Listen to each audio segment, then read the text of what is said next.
everyone. Hello, happy Tuesday. I hope you guys can hear me okay. If not, I will say it again right about now. Good morning, everyone. Happy Tuesday. I am here, I am back with you, and we are going to do a little car chat. I decided this morning that I wanted to connect with you guys, sit down with my friends, have a little coffee this morning, and just relax and talk to you guys and let you know a little bit more about me and the things that happen in my life. And so this is the channel where I love to share all of my most intimate moments with you guys, for you all to get to know me a little bit better as a human being.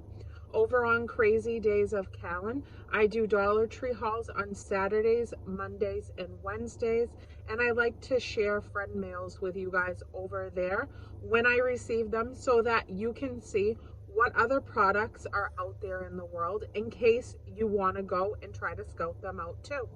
So that's what I do over on Crazy Days of Callan. And here I am simply just hanging out with my friends. We go on road trips, we go on vacations together, we chat in the car together and just share personal moments. And we're just hanging out as pals. I pick you guys up. I take you on shopping trips outside of the Dollar Tree to find clearance and thrift things and things that are on a really good sale. So this is just me coming and scooping you guys up and having personal moments together. As if I could do that, I would, and I would sit you next to me, and we would go out for the day just having fun. So this is my sense of being able to do that with you guys, because I love you so much, and I know a lot of you come here from my Crazy Days of Callan channel, where we have connected so well, and I love our bonds and our friendships together. So I want to continue them further here on Crazy Callan Vlogs. So with that being said, I decided that today I wanted to talk about what my life has been like with deciding to have a son and why I didn't have any more children.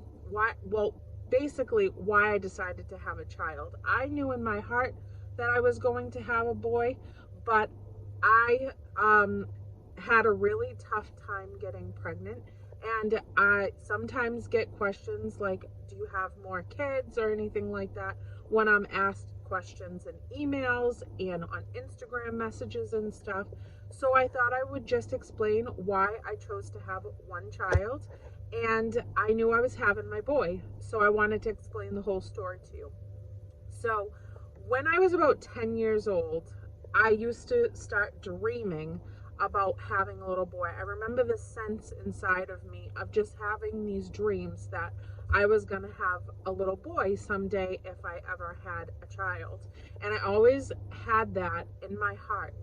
And when I was a little bit older, I watched the movie Losing Isaiah. It's a wonderful movie. I can remember it vividly. I haven't seen it in so long, but I remember watching that movie, Losing Isaiah. And I knew right then and there that if I was to have a child someday, that I was going to name him Isaiah. So I knew it. I knew it in my heart and in my soul. But the funny thing is that I always had issues female wise, even through my teenage years.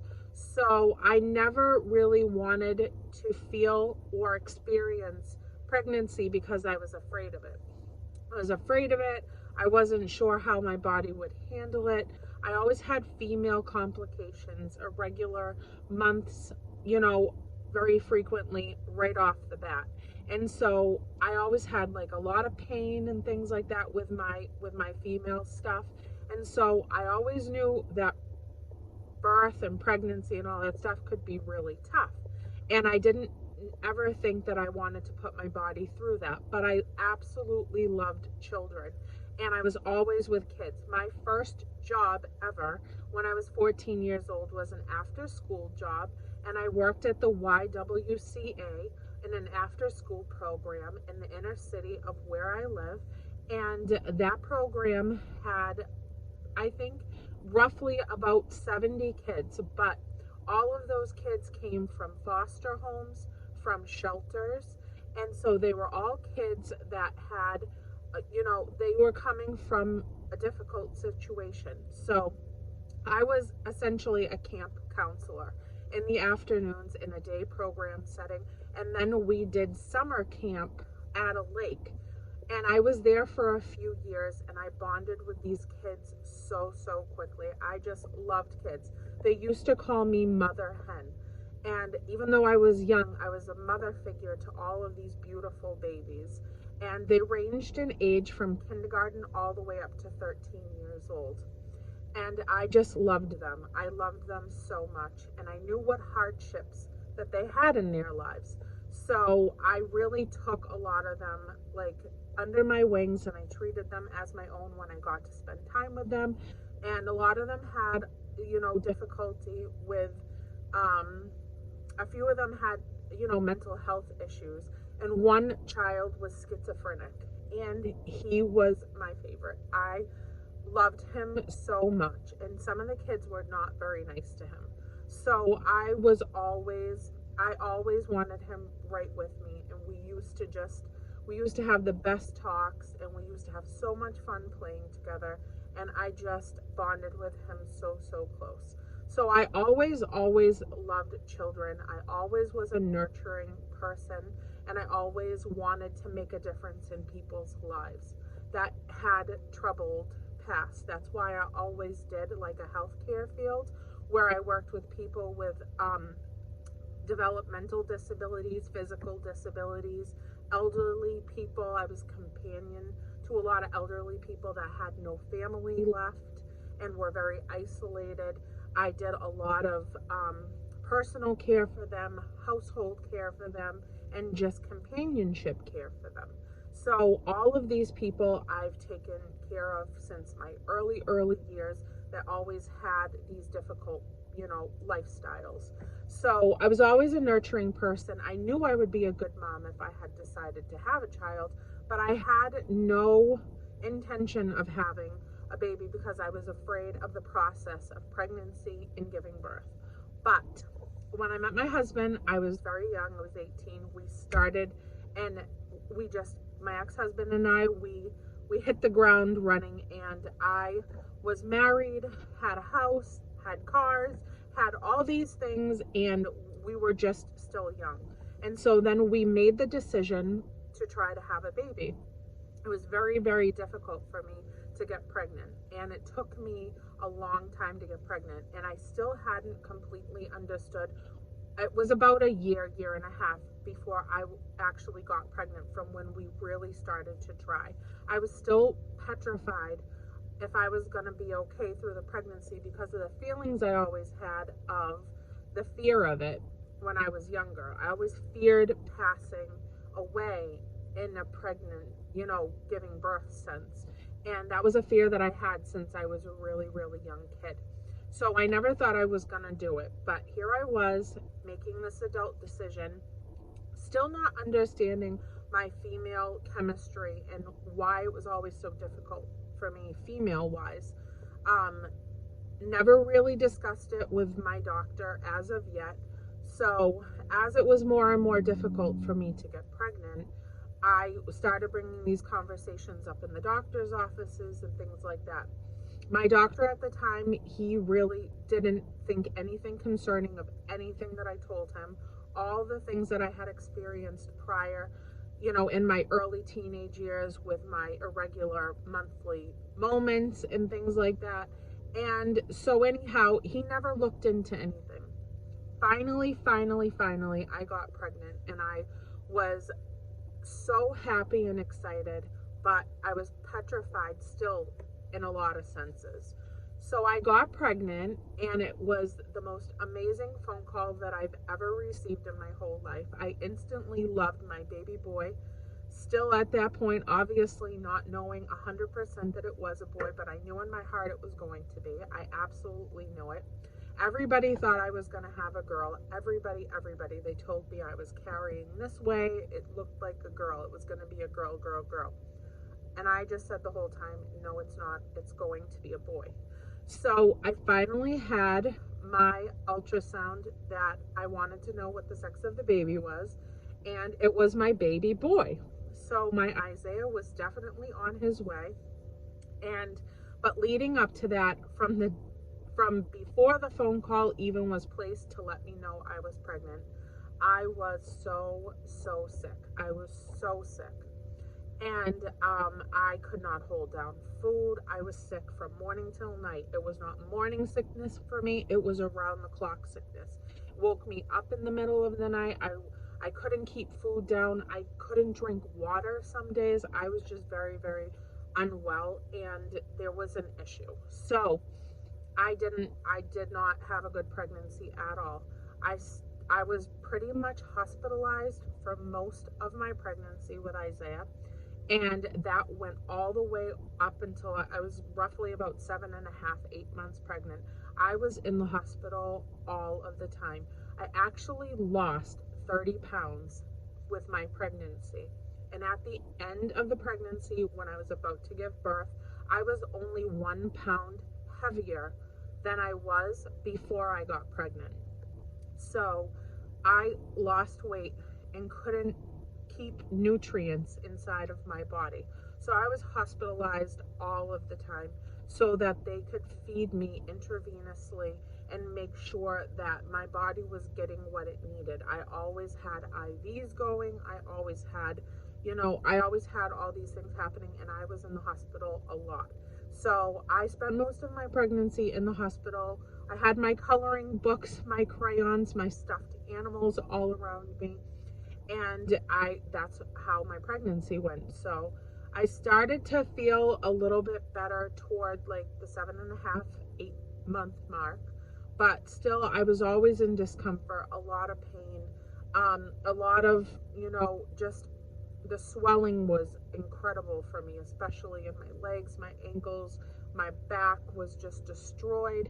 And I was always having cramps in Braxton Hicks. So I was in and out of the hospital too those last couple of months, thinking I was having an early delivery every single time, but it never being the case, and I was always being sent home. So I made it until a week and a half before the due date on October 14th, which was also my ex-husband and I's wedding anniversary was October 14th, and Isaiah was due on the 14th. A week and a half prior to that, my water broke while I was at TJ Maxx, and I was just cashing out. I went to go pay, and then it was there and ready to happen. So it happened, and then I went immediately to the hospital. I thought, this is it. I'm going to have a baby, but I didn't. I wasn't dilating. I wasn't doing anything. I spent the day there, and they sent me home. So they sent me home, and they said it's going to be more comfortable for you to have to have labor, pains and things like that in the comfort of your own home. You're not ready yet. So they sent me home, and I went back on Wednesday because the pain was getting more and more intense. And even though the contractions weren't as close together as they needed to be for me to go back, I went back, and they set me up. I was all hooked up, ready to go. I thought for sure today was the day. They kept me there for several hours. They did all of these things to prep me and get me ready, put me in delivery and all that stuff.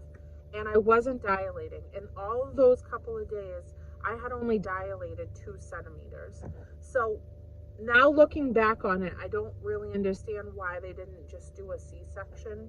I don't understand the medical field, so I could be wrong, but I've always thought that. I wonder why they just kept sending me home and they didn't just take him out where my water had broke so many days before. But they were checking me, and I was doing okay with my blood pressure and all that stuff, and they sent me home again. So Wednesday night I came home. I continued to have discomfort, a lot of pain, not able to, to rest, just completely uncomfortable in my body. So I waited another couple of days, and I went back again. And I went on a Saturday. So I went from Wednesday, early in the morning hours, which was really Thursday morning, and then I went back on Saturday. And this time I told them, I'm not leaving. I am not leaving. until you guys take this baby out of me. I can't tolerate another moment. So in all those days, I had only dilated another 2 centimeters. So they induced me, and they tried to get me to get ready to give birth. I went from Saturday morning, not Saturday morning, Saturday into Sunday morning with so much pain that I was sick. I was sick, sick, sick, sick, sick. And they gave me morphine. They gave me morphine to knock me out. My blood pressure was a little bit high. We had had a scare where Isaiah's heart rate was going down and I was just a mess. And so the whole entire room flooded with doctors, nurses, everybody was rushing in. And I didn't understand what was happening, and they wouldn't say it to me. So I was crying. I was asking what's going on. I was looking at my mom, and I was like, what is happening? She's like, just stay calm. And they started pushing me and like hitting my stomach. They kept nudging me from back and forth and moving my stomach and trying to move him and adjust him. And so they said that they thought that the umbilical cord was wrapped around his neck. And so I was just petrified, and I was sick. I was sick from nerves. I was sick from anxiety. I was sick just from the pain and the discomfort, and my body was just riddling me, and I just wanted it to be over. They knocked me out with morphine 3 different times from early Sunday morning until Monday morning. At 11:58 a.m., they woke me up from my last morphine that they had given me. And I started to wake up, and they told me it was time to push. So on Monday morning, and the funniest thing is that I had said prior to me having this baby, while I was pregnant, I said I loved the Ellen DeGeneres show very much for a long time. And I had said I want to have him during Ellen. And so Ellen was on the TV monitor. That was my focal point. If you guys have had a baby before, I don't know about you, but the doctors always said you had to have a focal point to be able to concentrate on with your breathing and all that stuff, something to really zone out to. So I wanted the Ellen show. I wanted the Ellen show on. So I had it up on the monitor above my bed, and that's what I was watching. Isaiah came out at 11:58 a.m. with 2 minutes left of the Ellen show. So that's when my baby boy came into the world. And there he was, laying on my chest, completely healthy. I made it through it. I don't know how. But after that magical moment, we started our life together here on earth. And it was wonderful, but I never felt well. I never, ever felt well. I was always in discomfort, pain, swollen, back pain that I couldn't even stand up straight. I was so sick for so long. And I kept coming back and back and back to the gynecologist to say, there is something wrong. I don't understand it, but there is something wrong. So, needless to say, about a year after having the baby, I insisted. I changed my gynecologist a couple of times, and they finally found that I had Polycystic Ovarian syndrome. I knew I could feel something in there from when I was young. I always knew I felt odd. I felt something. I felt bloating in weird places, and I felt discomfort in areas that I shouldn't as a young person. So they found finally that I had Pcos, which is Polycystic Ovarian syndrome. I had tumors and fibroids all over my uterus and my ovaries, and I had cysts also that probably had been there for years because of the consistency that they found them and the structure of them and how long, they just were there. And so they were persistent, they called them.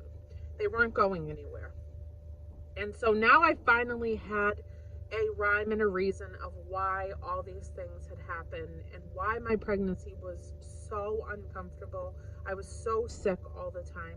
And I don't know how they never spotted it, but they always did, the only way I can think of it is that they always did the ultrasound on my belly and never anything internally, where I had always asked them if there was any other way that they could check and see why I'm in so much pain all the time, and they just didn't look into it very far. So they found all these issues, but thankfully, thank you God, nothing was life-threatening, nothing was of that level, and I still get checked every 3 months. I have appointments. I've been doing this since my early beginning of my 20s. I've been going to the gynecologist every 3 months to have ultrasounds and tests done, biopsies, everything, to make sure that everything that's persistent, that continues to ail me, is always checked and made sure that everything is testing fine and nothing's changing. So when I was about 24 at this point, they had told me, your pregnancy happened out of sheer miracle, because normally with this, you can't get pregnant, when you have this much going on. And so how you got pregnant was a miracle. But the difficulty of getting pregnant was because of this. And also now you can't have any more children. You cannot have any more children. You'd risk X, Y, and Z if you even attempted it and was able to. But with what's happening now, we don't see you being able to have any more children. They gave me a percentage of a chance. And that was fine, because honestly, I'm an only child. And I loved being an only child. I grew up with my cousins and tons of family and stuff. And a few of my cousins, they were like my siblings. So I was fine with that. And I knew I only wanted to have one if I was going to have any. I had the boy that I wanted, and I was blessed with that. But I can't imagine the people out there that want and desire to have kids, and they're not able to, and they're told you can't have any children. And for that day when they told me that, my heart still broke. Even though I knew I was okay with it, I just thought of somebody that tries and can't have that baby, what those words must feel like to them at that moment. And it just broke my heart. And even when I think about it now, I remember how emotional I got when they said those words to me, thinking about everybody else and what they would, have to wrap their head around being in this situation if they did want to have kids and couldn't have them. So I was told I can't have any more kids. If I did, it would be risky. They also thought during my pregnancy that I had diabetes, so I had to go and get checked all the time. Thankfully, nothing ever turned diabetic for me, thank you God. So thankfully that was ruled out, but I had to be tested for it multiple times throughout my pregnancy. So here I was with my one and only baby boy.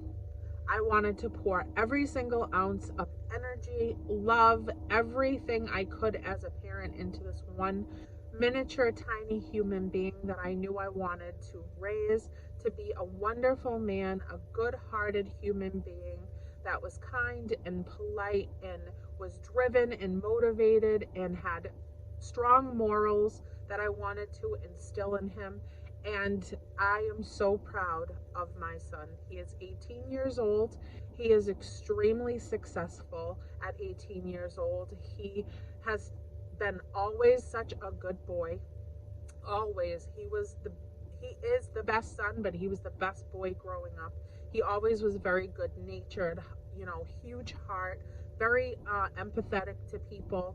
He always did really, really well in school. He was a good friend to his closest friends. He was a role model. The teachers always said he had leadership qualities. When you would go for those parent-teacher conferences, he's very driven. We definitely instilled in him the work ethic that came a lot from both Richie's background and mine as well. And so he's just very motivated. He's a good boy, and he is my baby that God gave me, that I am so thankful that I had, and he is the sweet boy that I always dreamt about. So that is my boy, my Isaiah. And Isaiah Alexander, that's who he is. And he is a strappingly tall, handsome man that I just worship more than anything. And that's all I needed. That's all I needed. That's what I got. That's what I dreamt about. And I had him and I made it through it. And that was the end of it for me. So that is my pregnancy story, and that is why I only have one child. So I just wanted to share that with you guys, and it's just another personal story so that you can know a little bit more about me as a person and know my background and my family dynamic. I've talked to you guys about Richie and how we met and our life together. Now I've told you about my son. I've told you some family things of my growing up years, shared some pictures with you here on my vlog channel of some family members and some photos that I love and have lost and who I grew up with. So it's just a little bit more depth to who I am. So I hope that you guys enjoyed this video. Thank you for hanging out with me. If you want to share anything with me down in the comments below, please do. I love to conversate with you guys. I love to have these personal moments between us where we can hang out and just talk as friends. So if you guys want to share some stuff with me, I'm always here to listen and have that conversation with you. So that's it. I'm gonna get ready to jump off. I have so many things to do today. I think my husband loves that I'm not working. It's actually working out quite well. As you guys have heard in other chat with me's, I am no longer working on the books anywhere. My floral business is actually done and over with. They sold the business and it's over. So now I am going to be home the majority of the time, taking care of my family, my house, and my husband's eBay business. And he has got me a laundry list of things to do every day. As his secretary, he calls me, but that's fine because that is my role. I'm answering emails, talking to people, running packages, meeting up with people when he sells things through Facebook Marketplace, you know, paperwork back and forth for different things and picking up his necessities that he needs for mailing purposes. Like, I have got some busy days, plus taking care of the house, the errands, and everything else. So this is my life now. This is my life now. And then being able to connect with you guys super early in the morning. So I just love hanging out with you and starting my day with you guys. I hope everybody has a wonderful, wonderful day. And I will see you guys on Happy Wednesday Dollar Tree haul over on Crazy Days of Callan. And I can't wait to spend more time with you guys. So I hope you have a good one. I love you. And I'll see you in a few. Bye, everyone.